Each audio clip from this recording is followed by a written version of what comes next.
C'est la matière qui crée la lumière. Le soleil, l'ampoule le verre luisant nous le démontre tous les jours.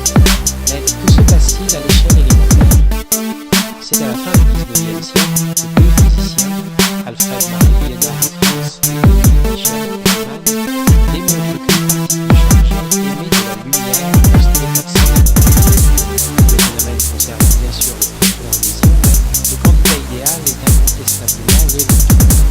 C'est la particule chargée la plus légère, donc la plus facile à déplacer. Déplacer, mais comment? Nous allons voir qu'il y a plusieurs moyens. Les atomes qui constituent un objet sont un mouvement incessant et désormais qu'on appelle l'agitation.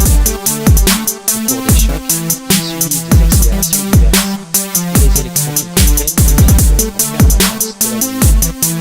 Plus la température de l'objet est élevée, plus l'agitation thermique est importante, et plus les accélérations sont fortes.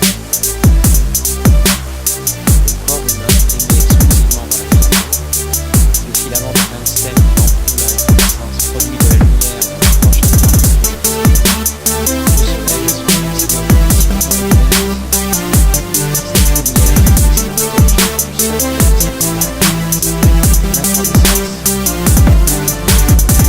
l'incandescence. À la différence de l'incandescence, la luminescence est la lumière produite par désexcitation des électrons. Dans les atomes, les électrons occupent des niveaux d'énergie très précis. On dit que ces niveaux sont quantifiés. Pour passer d'un niveau à un autre, l'électron doit absorber une énergie égale à la différence entre ces deux niveaux. La source d'excitation peut être un photon, c'est la photoluminescence, ou une réaction chimique. On parle alors de bioluminescence. La désexcitation de l'électron, c'est-à-dire son retour vers un état de plus faible énergie, provoque l'émission d'un photon. La longueur d'onde du photon dépend de la différence d'énergie entre le niveau de départ et celui d'arrivée.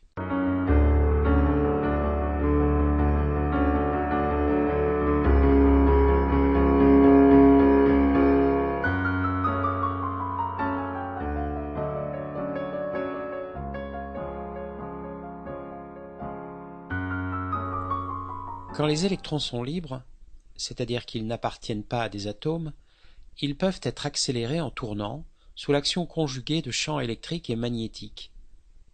Ils émettent alors un rayonnement électromagnétique qui dépend de leur vitesse. Si la vitesse est bien inférieure à la vitesse de la lumière, le faisceau n'est pas collimaté et l'émission a lieu dans un plan perpendiculaire à la trajectoire.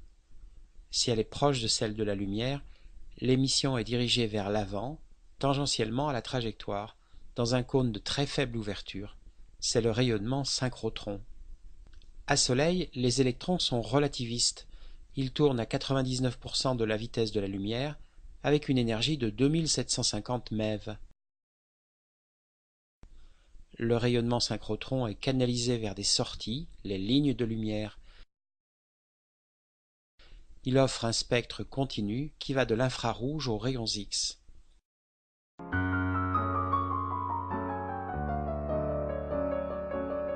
L'expérimentateur sélectionne une longueur d'onde et dispose alors d'une lumière extrêmement performante pour éclairer l'échantillon à étudier. Jusque dans les années 1960, les physiciens des hautes énergies se plaignaient du rayonnement synchrotron, qui signifiait une perte d'énergie dans leurs accélérateurs de particules.